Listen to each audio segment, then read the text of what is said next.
මොනවද සුදු ඔයා අද හදන්නේ? මම හදනවා ලස්සනට පීසා එකක්.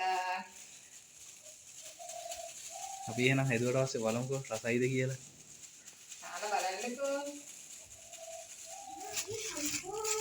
මුලින්ම පාන් පිටි ග්‍රෑම් 300ක් භාජනයකට දමා ගන්න.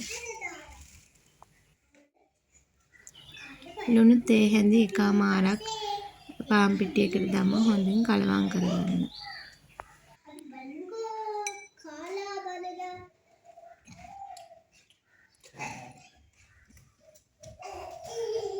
පිපෙන්න තියාගත්තු ඊස් ටික දමා පාන් පිටියක හොඳින් අනා ගමු. වතුර ටික ටික දමා පිටි මෝලිය හොඳින් අනා ගන්න. මේ විදිහට පිටි මෝලිය විනාඩි 30ක් පමණ හොඳින් පිපෙන්න වසා තබන්න. පිටි ඩෝ එක ගෙන මේ විදිහට සාදා ගන්න.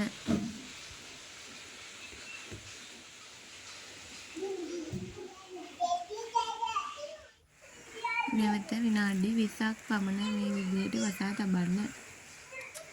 මේ තියෙන්නේ පීසා එක හදන්න ඕනි කරන දේවල්.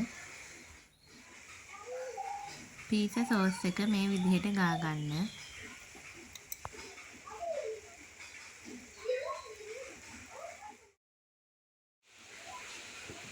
මේකේ.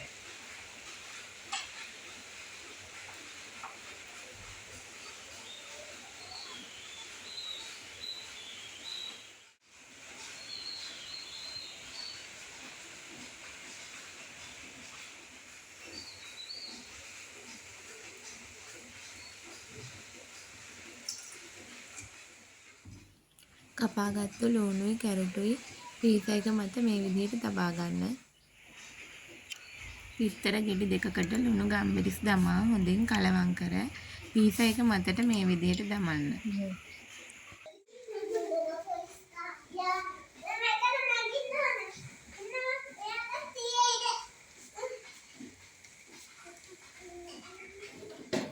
දැන් අවන් එකට දමා විනාඩි 20ක් 30ක් පමණ හොඳින් බේක් කරගන්න.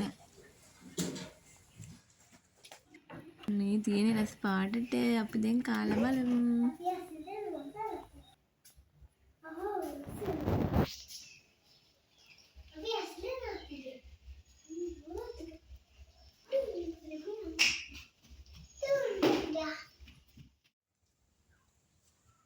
ආලයි බලන්න.